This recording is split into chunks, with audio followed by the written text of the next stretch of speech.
Whitetail Addictions. The hunt is on. There's no going back now. It's in your blood. A primal need that must be met. It drives you. It consumes you. It takes you to the edge. What was once a simple pastime has now become your addiction.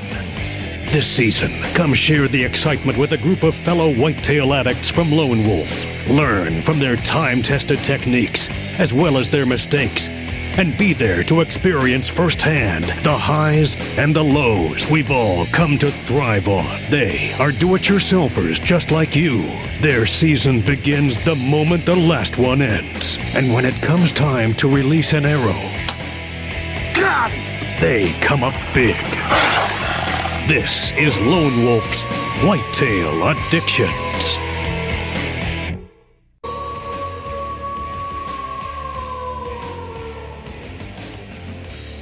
This week on Whitetail Addictions, we're heading back to the Buckeye State to meet up with Adam Hayes. Adam lives on the outskirts of Columbus, Ohio, where he's been harvesting some of the giant bucks that Ohio's become so well known for. Adam has shared some incredible footage with us of some giant deer in our first 2 seasons of Whitetail Addictions, so we couldn't wait to see what he had in store for us this year.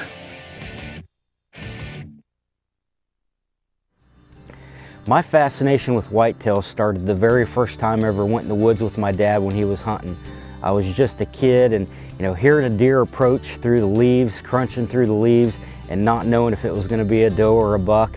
I can remember that first hunt like it was yesterday, and that excitement, what it did to me that first time, it lit a fire inside of me that for the last 30 years just has not gone out. I think my actual addiction to hunting big whitetails started with that first one that I got. I put a lot of time and effort into hunting a deer. Early 90s, I finally shot a big buck with my bow that year. First week of season, and that rush that I got, finally getting my hands around a big set of antlers, man, it was just, like I said, it was a rush that I couldn't get enough of. And for a lot of years after that, it was all about trying to do that at home and go to as many places, as many different states as I could every season, trying to get that rush again. And it was like you just couldn't get enough of it. As many deer as I'd shoot in a season, as many good bucks as I would see. It was just, it was something I just couldn't get enough of. Now I think my addiction has kind of come full circle to where I'm back kind of concentrating on one deer, and I'm a little more concerned about quality over the quantity. And I've been really fortunate to have grown up in a state like Ohio that's got some really big deer. I know there's other places that have got more deer than we do, but I don't think anybody's got bigger bucks than we have here at home. And that's kind of become a goal of mine. I've been real lucky to have found 3 deer and harvested them that were over 200 inches, and it's kind of become a goal for me to find something of that caliber each season to hunt. Killing 200-inch deer wasn't anything I ever set out to do intentionally. The first 2 that I harvested, I hunted each of those bucks for 3 years, and by the time I finally killed them, they were over 200 inches. But when I got on my 3rd one back in 2006, I knew there was only one other guy that had ever shot 3 over 200 inches with a bow, so it really turned into kind of a personal goal to try to shoot something of that caliber each year, or at least find one. And it's just something that really motivates me and really drives me each season.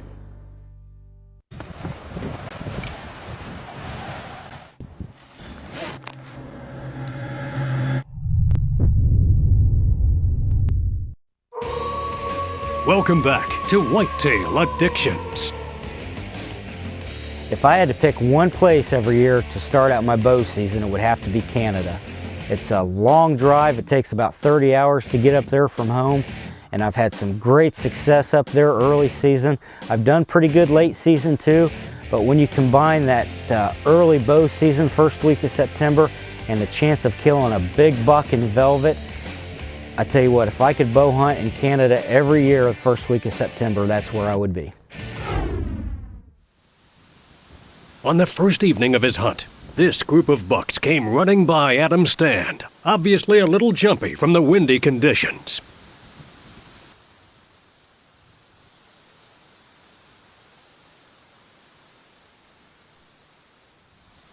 As the sun begins to set and the winds die down, this nice 10-point comes slipping along the edge of the timber, right under Adam's stand.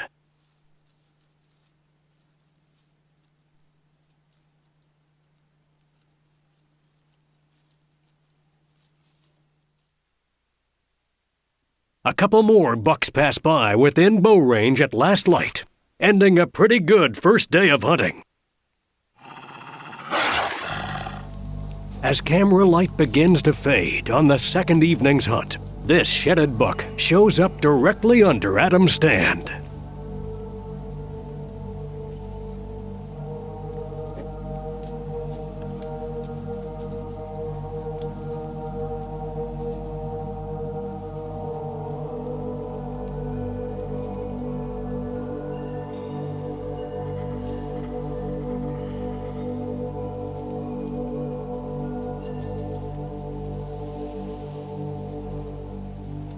Even though it's the best buck Adam has seen so far in his hunt, it's just not what he's looking for, so he decides to pass on the 140 class buck.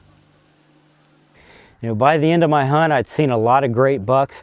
Nothing bigger than that 140 class 10-point that I saw on the second night of my hunt.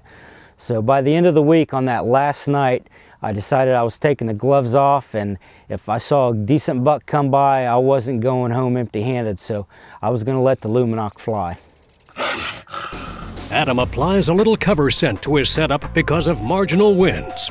And it's a good thing, because the first buck to show up is directly downwind of his stand, but never really detects any danger and moves on.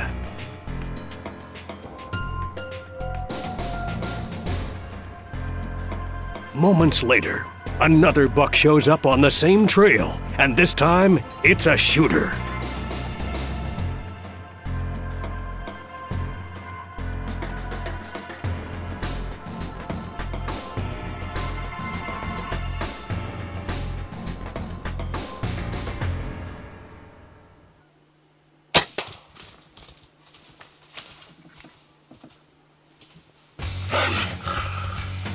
Hearing his buck go down almost immediately, Adam takes up the trail and has no problem finding his Luminok or his velvet trophy.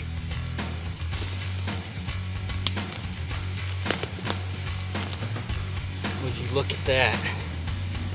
Beautiful Saskatchewan 10-point in velvet. What a great trophy to take back to Ohio. Congratulations on a great buck, Adam. Whitetail Addictions will be right back. Welcome back to Whitetail Addictions. Now, as far as I'm concerned, when October rolls around, there's no place like home. I've had my best luck at home in Ohio with big bucks, especially that last 10 days of October, so no matter what, when October rolls around, I'm always pumped about my home opener. I was really anxious to get started in Ohio this year because I'd found a buck over the summer. I got a bunch of trail camera pictures of him. I'd nicknamed him Moose because he had a bunch of palmation on his rack, and I figured he was probably pushing that 200-inch mark, so I was really anxious about getting after that deer at home this past year. I had some great trail camera pictures of that deer. I knew he was a monster, but as soon as season opened up, he vanished on me. I saw some other great bucks in the area. I passed on a big, heavy 8-point the first week of season. When the corn started coming down, I was seeing some good deer. I had some good luck with the boss buck. I mean, that thing even fooled some mature does, which really impressed me a bunch, but he had just vanished. I got one more picture of him towards the end of October, but never laid eyes on him that month. The ruts started kicking in. I started seeing some good bucks chasing does, but the big one that I was after was just gone. I didn't know what happened to him. I wasn't seeing him anywhere. I had a trip planned to hunt Kansas during the rut, so actually in mid-November, I ended up leaving home and headed west. When I got there, it was still pretty warm, but the bucks were moving. I had a couple more good encounters with the boss buck on a couple small bucks, but once again, it wasn't until the last day of my hunt that the weather finally broke and I was able to put it all together. Well, it's Thanksgiving Day, and we just got out here. We saw a big buck chasing a doe. We've seen a couple other bucks cruising. We got the boss buck set up.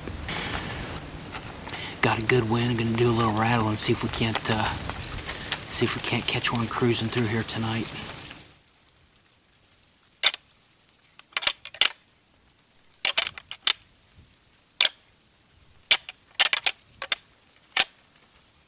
Not long after his rattling sequence, Adam spots this nice 10-point approaching. And when he spots Adam's decoy setup, begins circling downwind and closer to Adam's stand.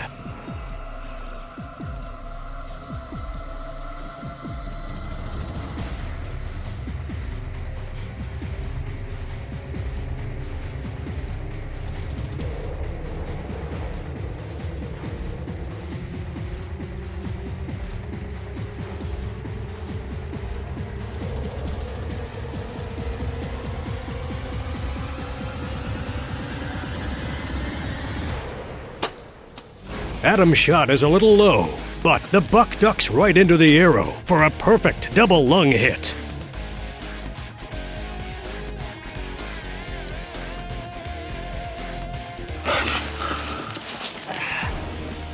Bloody Maxima. Man, that looks good. It looked like a perfect shot right through the boiler room.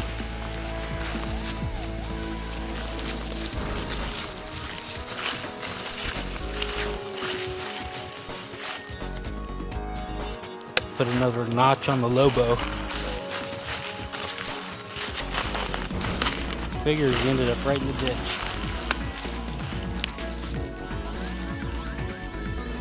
What a way to end a Thanksgiving Day with a nice Pope and Young buck. Saw a couple deer that were quite a bit bigger than this, but running short on time. And I'll tell you what, the first chance I had to have a cameraman today and just couldn't pass him up. Great deer. Got to thank Chris Seymour and Ryan Limco for filming for me today. And like I said, just a great way to end Thanksgiving Day with a nice buck out here in Kansas. Congratulations on another nice buck, Adam. Whitetail Addictions will be right back.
Welcome back to Whitetail Addictions.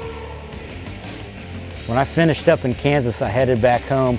I had one day to bow hunt before our gun season came in. And that first night on stand, I saw a big buck that I hadn't seen before, a big 10-point. He chased this doe out into a cornfield, running her all over the place. He almost chased her close enough for a shot, but they never came closer than 80 or 90 yards. But he was a good deer, and actually was on a piece of property where it was in town and the gun hunters couldn't get to him. So I was hoping he was going to stay there for a little while, because when gun season opened up, I'd promised I'd spend the week filming my nephew, and I wasn't going to be able to get back in there until gun season was over with. On the last weekend of the Ohio shotgun season, Adam and his nephew Christopher set up overlooking some extremely thick cover.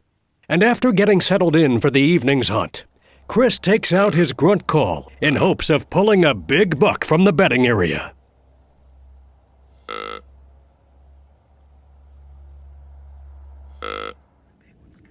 Moments later, the pair spot a buck approaching, and Chris gets into position to make a shot.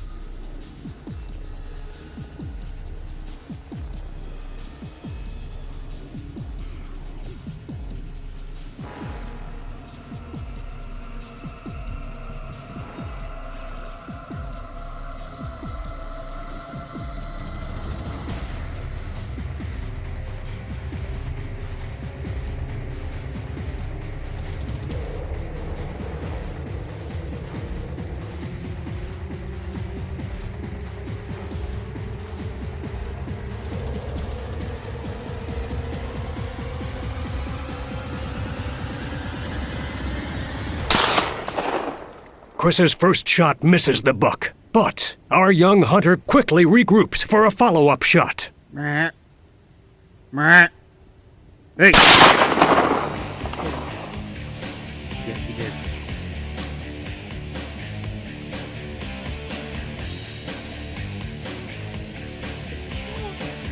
Down. Yes!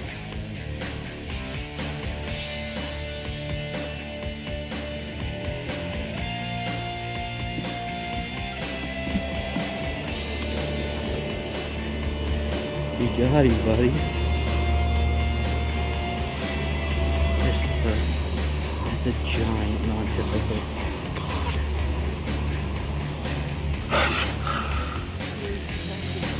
It doesn't take long for our excited young hunter to climb down and follow the short blood trail right to his trophy buck.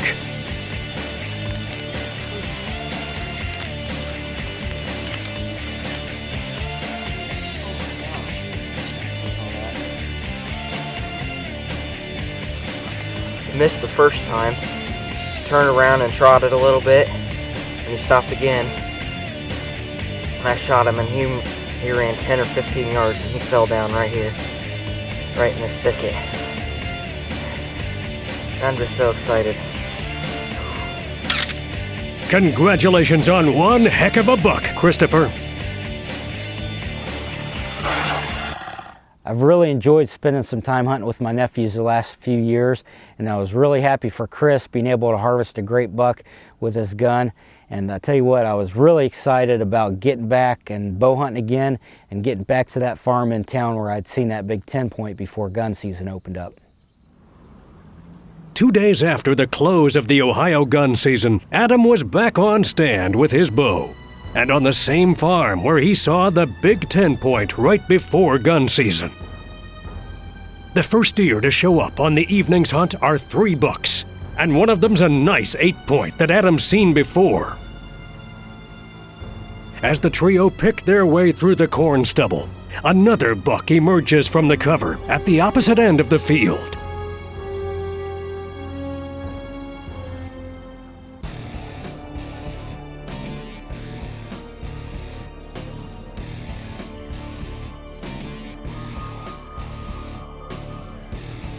As the mature buck approaches the other deer, he postures aggressively, but none of the other bucks are interested in a fight.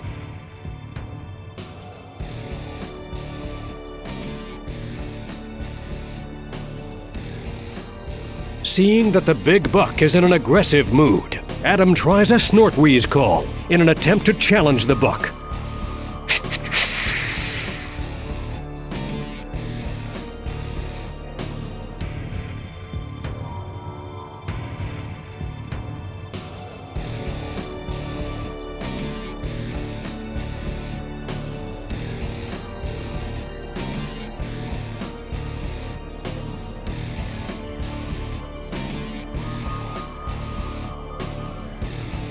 Adam knows that the big buck is probably going to end up directly downwind of his stand by the time he's in bow range, so he prepares to take a shot the first chance he gets.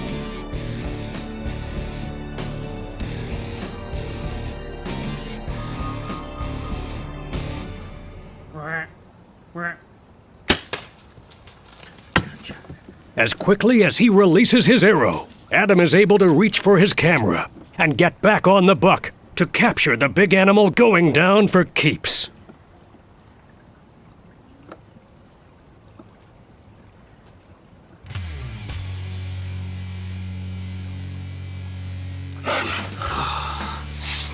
He was literally 15 yards away from me, directly downwind. Man, that deer herd in a stick works like a charm. I was scared to death to back the camera out and get that shot.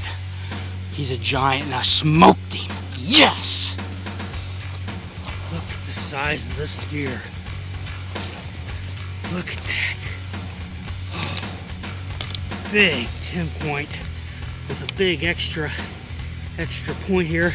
Drop tine coming off of it. What a giant. What a giant. Oh my gosh. He's got a kicker off his G2 on both sides. Oh, what a tank. What a tank. Congratulations on a great late season trophy, Adam.